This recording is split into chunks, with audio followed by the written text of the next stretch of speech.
사랑하는 성도 여러분, 지금 여러분은 행복하십니까? 한번 답을 해보십시오.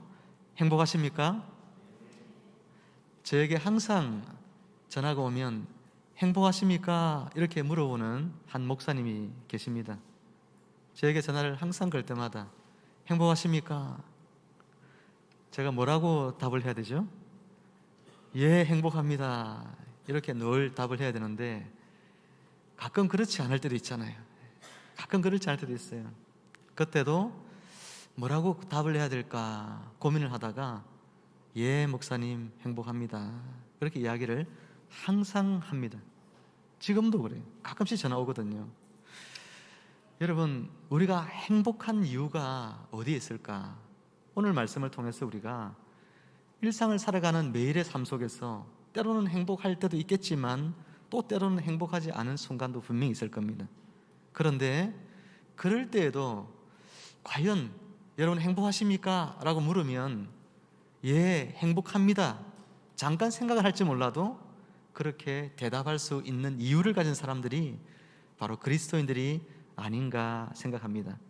저와 여러분들 오늘 말씀을 통해서 지금 행복을 누리세요. 이 말씀처럼 오늘 말씀을 듣고 난 뒤에 우리가 살아가는 하루하루의 삶 속에서 하나님 주시는 행복을 누리는 저와 여러분들 모두가 되시기를 우리 주 예수 그리스도 이름으로 축원합니다. 한 번 더 물어볼까요? 여러분 행복하십니까? 아멘. 끝나고 또 한 번 물어볼 텐데 여러분 그때는 더 큰 목소리로 아멘, 행복합니다. 그렇게 이야기할 수 있기를 바랍니다. 오늘 본문 23절 말씀을 같이 한번 읽어보겠습니다. 23절입니다. 일평생에 근심하며 수고하는 것이 슬픔뿐이라 그의 마음이 밤에도 쉬지 못하나니 이것도 헛되도다. 여러분, 솔로몬은요 인생사가 일평생 어떤 삶을 산다고 이야기하고 있습니까? 근심과 수고의 삶을 산다, 그렇게 이야기하고 있습니다. 그렇죠? 일평생 근심하고 일평생 수고하고 그런 삶을 삽니다. 그런데 결국 돌아오는 것이 뭐냐면 슬픔과 괴로움밖에 없다는 겁니다. 열심히 살았지만 사는 것이 참 슬프고 답답하고 괴롭고 힘들고 그게 인생이라 하는 것입니다. 솔로몬은 왜 수고롭게 일한 인생의 결과가 헛되다 그렇게 말하고 있는 것일까?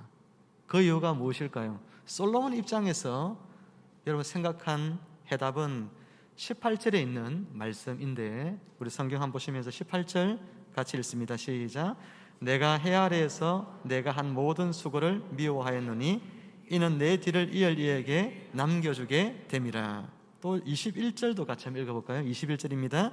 어떤 사람은 그 지혜와 지식과 재주를 다하여 수고하였어도 그가 얻은 것을 수고하지 아니한 자에게 그의 몫으로 넘겨주리니 이것도 헛된 것이며 큰 악이로다. 아멘. 솔로몬이 열심히 수고하고 일을 했지만 그런데 이 인생이 헛되다고 이야기하고 있는 가장 큰 이유 중에 하나가 뭐냐면 내가 열심히 수고해서 얻은 열매들을 수고하지 아니한 다른 자가, 솔로몬에게 있어서는 그의 후손이겠죠, 다른 자가 그것을 그 결과를 누린다는 것입니다. 수고는 내가 했는데 그 수고의 결과물들은 내 후손이 누리게 되니 이것도 헛된 일이다, 그렇게 이야기하고 있다는 것입니다. 계주생면이라, 여러분 한자 말 중에 그런 단어가 있는데 우리가 잘 아는 말이죠. 재주는 곰이 부리고 그리고 돈은 주인이 받는다 하는 말이죠. 솔로몬 입장에서는 자신이 곰과 같고 그리고 자기 후손들은 이 돈을 받는 주인과 같아, 그런 생각을 하게 된 것입니다. 그러니 얼마나 그가 생각할 때 억울한 일이겠네 하는 것입니다. 욥기 1장 21절 말씀에서 욥은 말합니다. 이르되 내가 모태에서 알몸으로 나와 싸운즉 또한 알몸이 그리로 돌아가올지라. 공술의 공수거란 말을 우리 잘 알고 있죠. 아무것도 가지지 않고 이 땅에 태어났다가 돌아갈 때도 아무것도 가지지 않고 가는 겁니다. 빈손으로 온 인생이 빈손으로 가는 것입니다. 그러니 평생에 열심히 일을 하면서 부지런히 모으기만 하고 살았던 사람들, 많은 재물을 쌓아 모은 사람들, 그 사람들은 죽을 때 얼마나 억울하겠느냐라고 하는 것이죠. 일평생의 근심 가운데 낮에는 수고하고 또 밤이 되어도 제대로 쉬지도 않으면서 열심히 모으며 살았는데 그 노력의 결과물들을 다른 사람이 차지하고 누리게 된다면 이 얼마나 억울한 일일까요?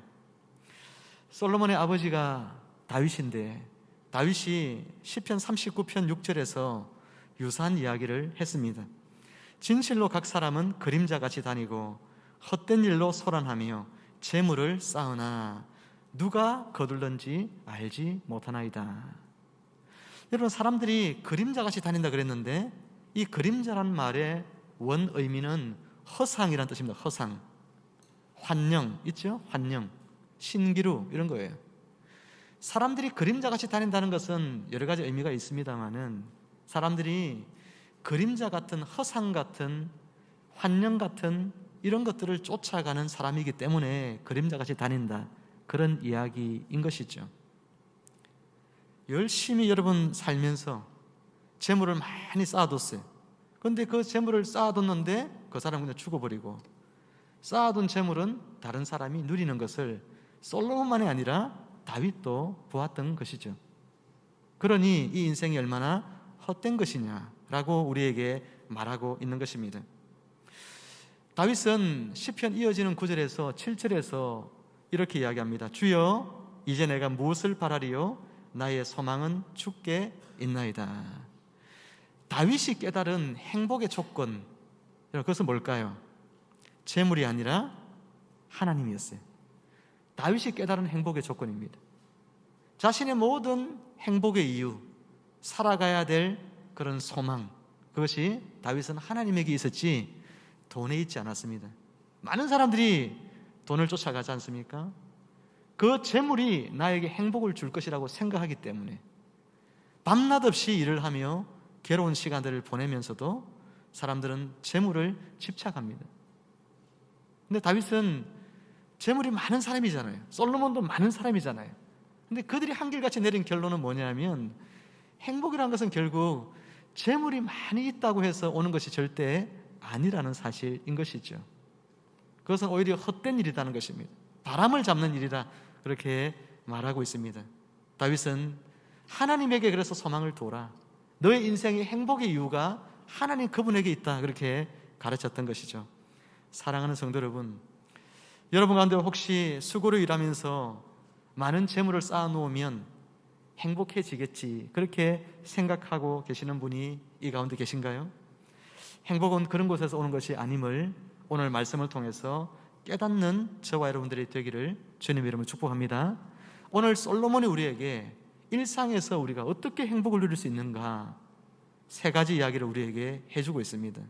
오늘 말씀을 잘 들으셔서 우리가 살아가는 매일매일의 삶 속에서 그러면 솔로몬은 어떻게 우리에게 행복을 누릴 수 있다고 말하고 있는지를, 그 비밀을 깨닫고 저와 여러분들이 그 행복을 누려갈 수 있기를 바랍니다. 24절 말씀을 우리 공동번역 개정판으로 같이 한번 읽어보도록 하겠습니다.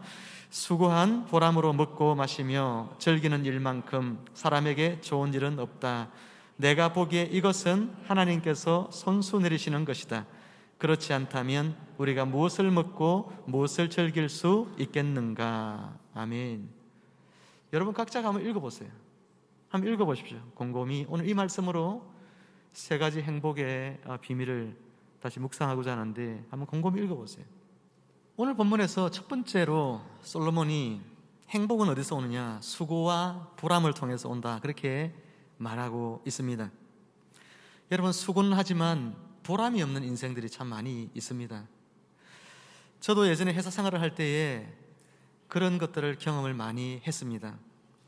연봉을 3배나 많이 주는 회사로 이직을 했는데, 그런데 연봉이 많아졌으니까 제 행복도 3배가 더 커졌을까요? 아니, 정반대였습니다. 연봉은 3배나 많아졌는데 행복은 절반 이하로 더 오히려 줄어들었습니다. 수고는 훨씬 더 많이 했지만 삶의 보람은 점점 사라졌습니다. 저는 그때 제가 마치 일하는 기계인 줄 생각이 들었습니다. 새벽에 출근해서 새벽에 퇴근하는 그런 날들이 점점 많아져 갔습니다. 부지기수였습니다. 그러니 삶을 살아가면서 돈을 많이 얻게 됐지만, 그러나 삶의 보람과 행복은 제 마음속에서 점점 사라져가는 것들을 경험하면서 이렇게 살아도 될까? 그런 심각한 고민을 하게 되었던 것이죠. 그런데 신학을 하고 첫 전도사 사역을 하면서 이전에 받던 연봉의 10분의 1도 되지 않는 연봉을 받으며 사역을 했습니다. 월요일부터 금요일까지 천안에 있는 신학교에 올라가서 공부를 합니다. 그리고 금요일날 내려오면 내려오자마자 차로 40분 거리에 있는, 차를 몰고 40분을 달려야 있는 교회까지 가서 금요철야 기도를 하고 마치면 새벽 1, 2시, 집에 오면 2, 3시 그렇게 됩니다. 아침에 또 9시까지 출근을 해야 돼요. 출근을 해서 하루 종일 토요일 날 시간을 보내고 토요일 저녁 시간에 있는 청년부 리더 성경 공부 모임을 마치고 나면 집에 오면 10시, 11시.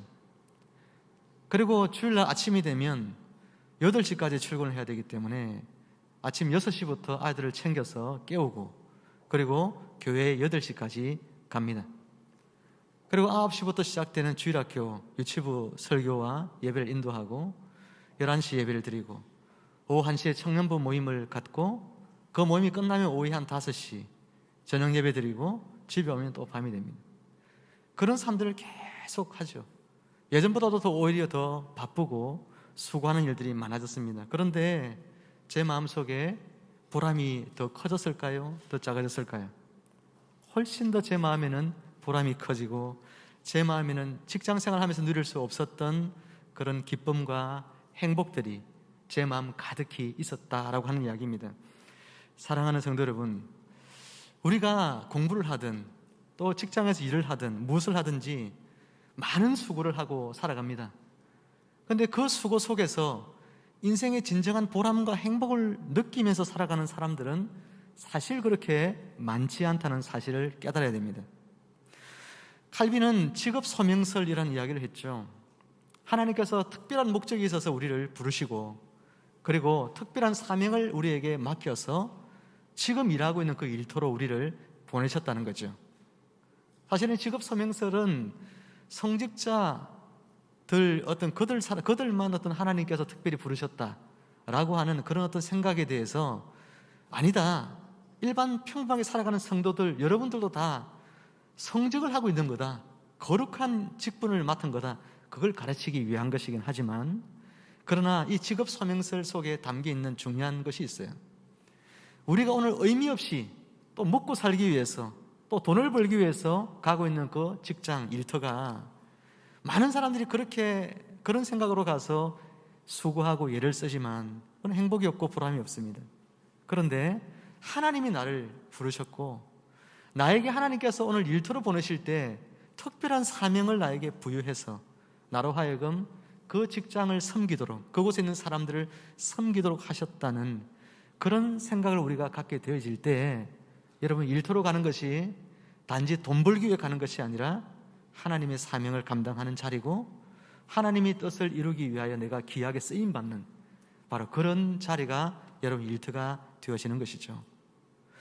내가 하나님께서 나를 쓰신다는 것, 내가 하나님께로부터 특별한 임무를 받았다는 것, 이것이 너무나 소중한 일이라는 것, 이런 생각을 가지고 살아가는 사람이 인생의 진정한 행복을 누립니다. 여러분 예수님을 가만히 생각해 보시면 예수님께서는 요한복음에서 항상 사람들에게 하신 이야기가 뭐냐면 나는 아버지께서 보내어서 왔다 그렇게 이야기하죠. 내가 하는 말도 아버지께서 나에게 다 주셔서 내가 하는 말이고 내가 하는 일들도 아버지께서 나에게 하라고 하신 일들을 내가 하고 있다 이렇게 이야기했습니다.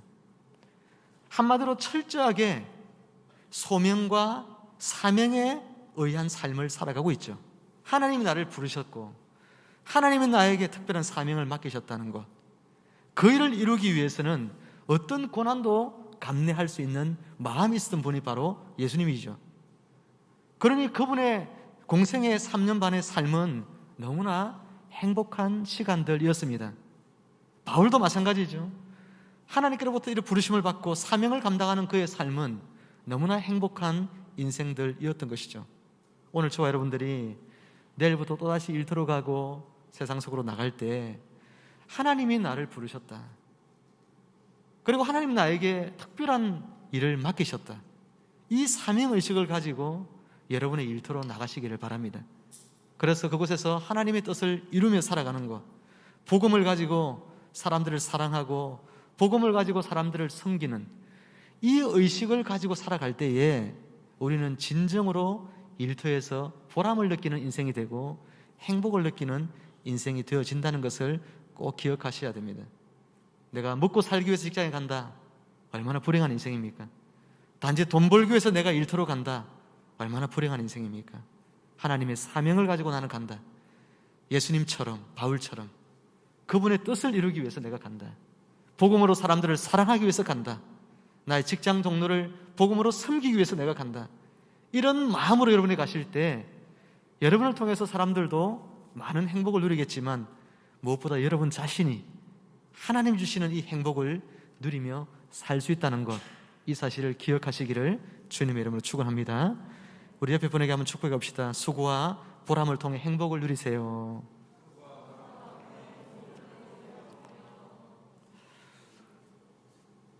마스크를 쓰고 설교를 하니까 마스크가 자꾸 내려가네.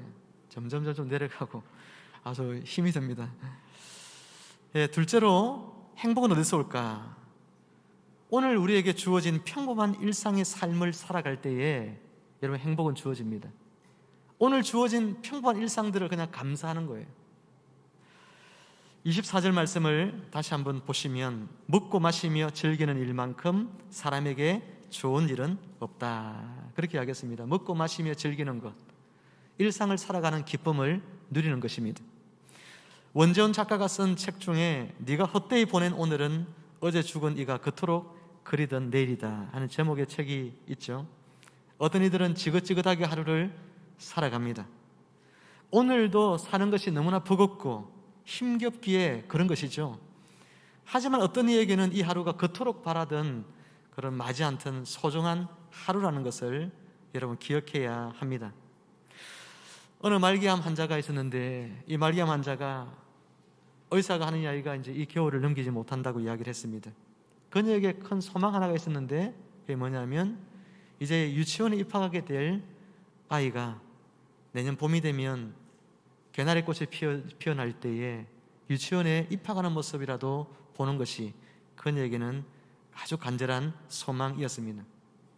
그날이 어떤 이에게는 뭐 그렇게 아주 특별할 날이 아닐 수도 있겠지만 그러나 그 평범한 하루가 수많이 돌아오는 날들 중에 그 평범한 하루가 그녀에게는 인생에서 가장 원하는 그런 하루였던 것이죠.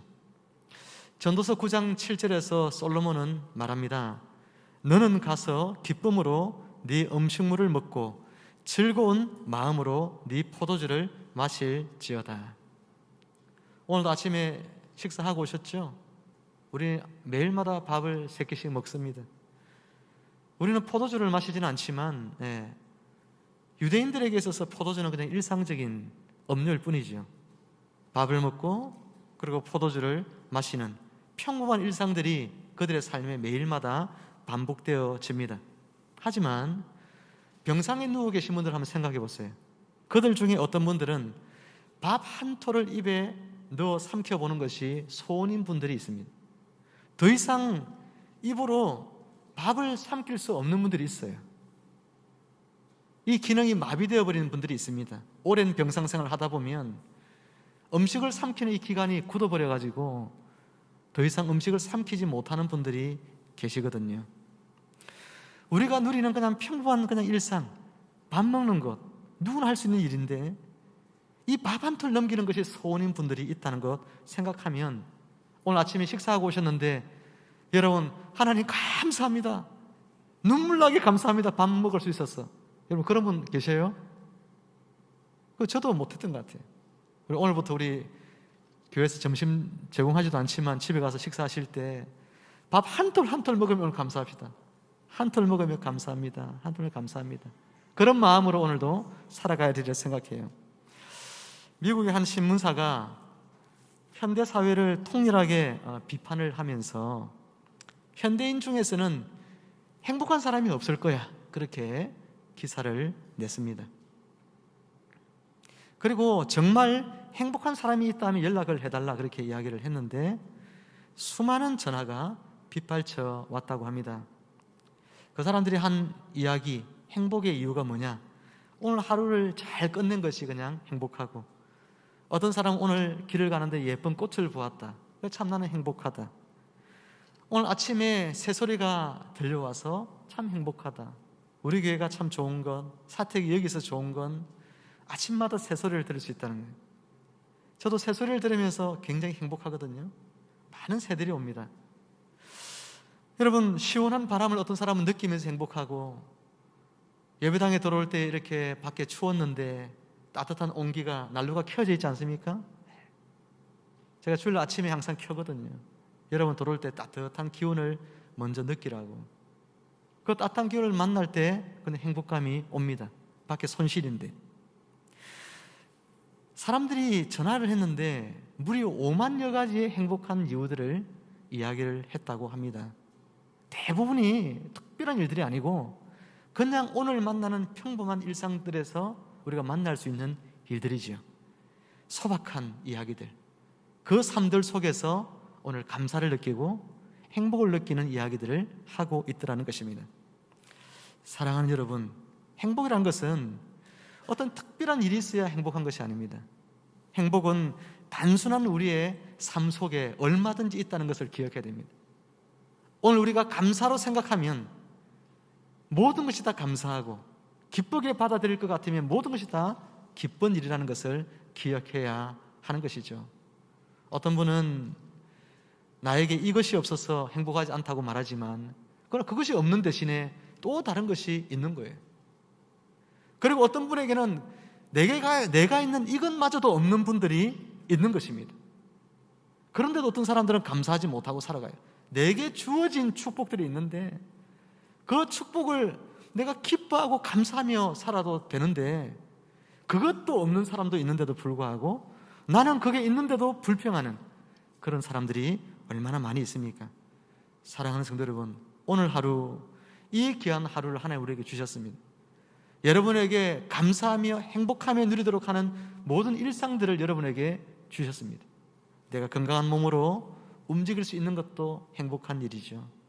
여러분이 그래도 이 코로나 위기 속에서 내일도 일할 수 있는 일터가 있는 것이 얼마나 감사하고 행복한 일입니까? 여러분에게 함께 밥을 먹을 수 있는 식구가 있다는 것이 얼마나 행복한 일이고, 우리가 함께 예배 드릴 수 있는 공동체가 있다는 것이 얼마나 행복한 일이고, 교제할 수 있는 이런 신앙의 동지들이 있다는 것이 얼마나 행복한 일이고, 행복의 이유를 찾으면 너무나 많이 있다는 것입니다. 그러니 오늘도 여러분의 일상 속에서 평범한 것처럼 보이는 많은 일들, 그 속에서 하나님이 이 속에서도 나에게 감사의 이유를 주셨다 라고 하는 것을 여러분 기억하면서 모든 삶 가운데서 그래, 하나님 감사합니다. 내가 밥을 먹는 것도 감사하고, 내가 오늘 살아가는 모든 순간순간이 다 주님 앞에 감사합니다, 그렇게 고백할 수 있는 그런 저와 여러분들 되기를 주의 이름으로 축원합니다. 마지막 세 번째로, 행복은 나의 모든 것이 하나님께로부터 온다 하는 것을 알 때에 누리게 되는 것입니다. 한번 따라합시다. 나의 모든 것이 하나님께로부터 옵니다. 하나님이 우리에게 주신 것이면 여러분, 그게 좋은 것이겠어요? 나쁜 것이겠어요? 좋은 것이에요.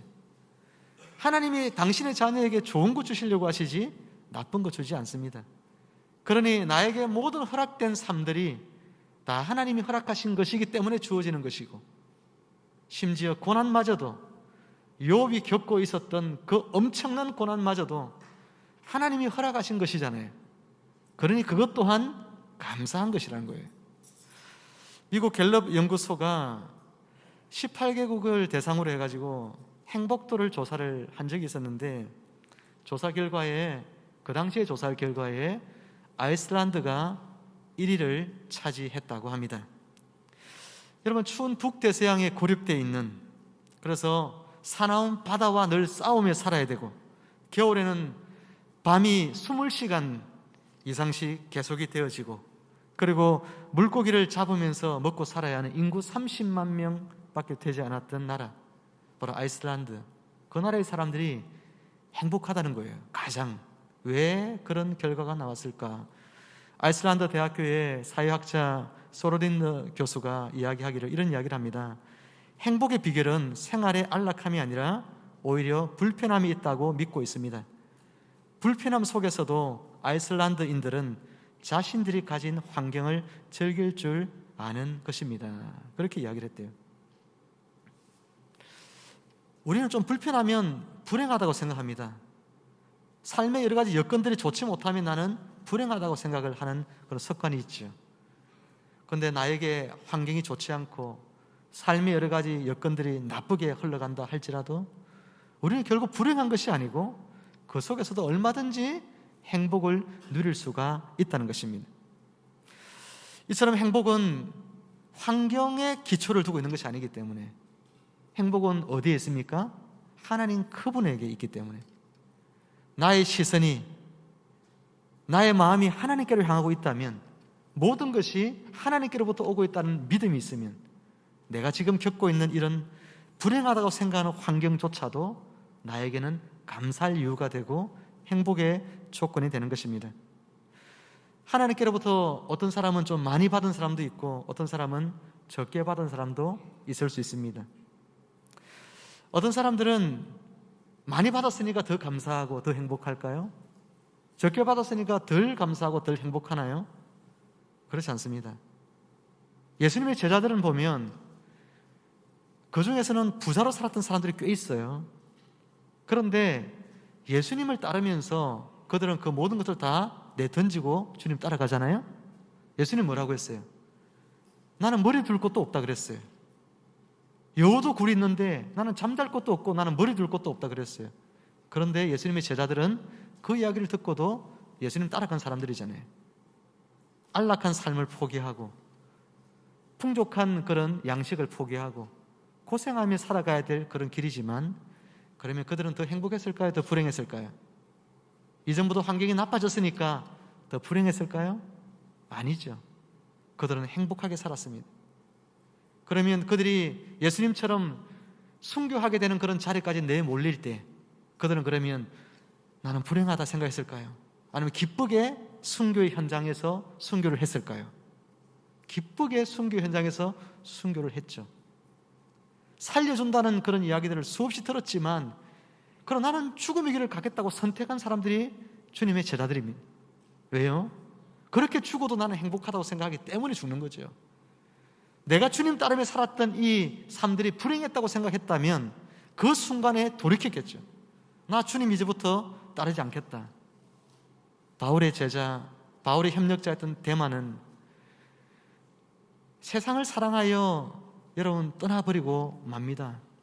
성경에 보면 데마라는 인물이 바울과 얼마나 협력했던 인물인지 잘 나와 있어요. 복음 안에서 열심히 헌신하고 주님 따라갔는데 살다 보니까 나중에 자기에게 남은 게 없잖아요. 다른 친구들은 잘 돼 있고 부자로 살고 이런데 예수님 따르면서 살았던 그 인생을 돌아보니까 가진 것 하나 없어요. 고생만 해요. 그래서 어떻게 합니까? 세상을 사랑하여 떠나갑니다. 그 세상을 사랑했다는 그 단어가 자신의 목숨을 내어 던질 만큼 사랑했다, 그런 표현이라고 여러분 알고 계시죠? 내 목숨을 내어 던져서 세상을 사랑했다, 그렇게 돼 있어요. 왜요? 그게 더 행복해 보이니까. 세상 사람들이 사는 것처럼 많이 가지고 인정받으며 사는 것이 더 행복해 보이니까. 그래서 예수님 따라가는 그 삶이 행복해 보이지 않아서 포기한 사람도 있더라는 거예요. 그러나 많은 성경의 제자들은 그러나 끝까지 그 주님이 가신 그 길을 갑니다. 고단하고 힘들지만, 불편한 환경이 지속되지만. 사랑하는 성도 여러분, 우리도 마찬가지죠. 우리가 많이 가져야 행복하고 덜 가져야 불행한 것이 아닙니다. 우리의 환경이 좋아야 행복하고 우리의 환경이 나빠지면 불행해지는 것이 아닙니다. 내 삶이 편안하면 행복하고 내 삶이 고통스러우면 불행해지는 것이 아닙니다. 내가 건강하면 행복하고 내가 질병이 들면 불행해지는 것이 아닙니다. 사랑하는 여러분, 우리는 환경에 따라서 우리의 행복을 자꾸만 판단하는 습관이 있지만, 그러나 행복은 절대로 환경과 연관되는 것이 아님을 알아야 됩니다. 행복의 기준은 어디 있습니까? 하나님 그분께 둘 때 있는 거예요. 행복은 하나님께서 나에게 모든 것을 허락해 주셨다 라고 하는 이 믿음을 가지고 살아갈 때에 나에게 고통스러운 환경이 허락되어졌을지라도 이게 하나님이 주신 거라는 믿음이 있기 때문에 감사함으로 받을 수가 있는 거죠. 이 또한 나로 하여금 하나님의 사람으로도 분명하게 세우시려고 하시는 하나님의 계획이 있는 줄 알기 때문에 우리는 고통도 감사함으로 받을 수가 있다는 것입니다. 동화작가 정채봉 씨가 한 이야기 중에 이런 이야기가 있어요. 생선이 소금에 절이는 고통을 거부한다면 썩는 수밖에 없다. 생선을 소금을 절이잖아요. 그런데 이게 고통스럽다고 이게 가만 내버려두면 생선은 곧 썩어버리고 마는 것이죠. 우리 인생이 그렇다는 겁니다. 때때로 우리 삶에 소금을 하나님이 칠 때가 있어요. 때로는 그것이 나에게 고통스러울 수 있어요. 그러나 그것 때문에 내가 사실은 사는 겁니다. 하나님 우리에게 주시는 것은 허투루 주시는 것이 하나도 없습니다. 나에게 때로는 좋은 환경도 주지만 나에게 불편한 환경도 주시는 건 나를 더 복된 길로 이끄시기 원하는 하나님의 계획이 거기에 있기 때문인 것이죠. 우리 그리스도인들은 믿는 믿음 중에 모든 것이 합력하여 선을 이룬다는 믿음이 있어요. 모든 것이 여러분 우리의 삶에 있는 불행한 환경도 다 포함되는 거죠. 모든 것이 합력하여 마침내 좋은 결과로 나에게 드러난다는 거예요. 여러분에게 불편해 보이는 환경이 있습니까? 여러분을 불행하다고 생각하게 만드는 그런 일들이 있습니까? 그 일마저도 하나님이 여러분에게 허락하신 것이고 그 일을 하나님이 주신 목적은 나중에 그 일이 여러분에게 유익이 되도록 하시려는 하나님의 선하신 뜻이 있음을 믿음으로 받아들이고, 그래서 여러분의 환경들을 모든 것이 다 나를 복되게 하시려는 하나님의 계획임을 생각하면서 하나님 앞에 감사하고 행복한 일상을 살아가는 여러분 모두가 되기를 주님의 이름으로 축원합니다. 말씀을 마칩니다. 사랑하는 성도 여러분, 오늘 말씀에 행복은 어디에서 온다고 그렇게 말씀하고 있습니까? 우리 화면을 보시면서 같이 한번 읽어보겠습니다. 첫째로부터 읽어볼까요? 시작. 첫째로 수고와 보람을 통해서 옵니다. 둘째로 오늘 주어진 평범한 일상의 삶을 누릴 때 옵니다. 셋째로 나의 모든 것이 하나님께로부터 온다는 것을 알 때 옵니다. 여러분, 우리 그리스도인들은 행복의 조건이 세상 사람들과 다릅니다. 세상 사람들은 수고하고 살아가면서 늘 불평하고 여러분 감사하지 못하고 살 수 있지만 우리는 수고하며 그 속에서 직업 소명을 가지고 있고 하나님은 나를 세상에 보내셨다는 사명의식이 있기 때문에 우리는 항상 기쁘고 행복하게 살 수 있는 거죠. 어떤 사람들은 그냥 평범하게 살아가는 일상에 지긋지긋하고 지루하다고 생각하는 사람이 있지만, 그러나 우리는 그냥 오늘 밥숟갈 하나 뜨는 것도 행복하고 감사하고 기쁨의 이유가 되는 사람들이고, 그리고 사람들은 환경이 좋아지면 행복해하지만 나빠지면 불행하다고 생각하지만, 그러나 우리는 모든 것이 다 하나님께로부터 왔기 때문에 나에게 복이 되게 하시려는 하나님의 선하신 계획을 믿고 우리는 감사하며 행복을 누리는 사람들이 되는 것입니다. 오늘도 이 세 가지 행복의 비밀을 가슴에 새기시고 우리가 살아가는 하루하루의 평범한 일상 속에서 행복을 잃어버리기 쉬운 그런 나날들이 지금 계속되어지고 있지만, 그러나 이 가운데서 하나님 주시는 행복과 부유함들을 여러분들이 매일마다 매 순간마다 누려가시기를 주님의 이름으로 축원합니다. 우리 옆에 분에게 한번 축복합시다. 행복을 누리십시오. 같이 한번 기도하겠습니다.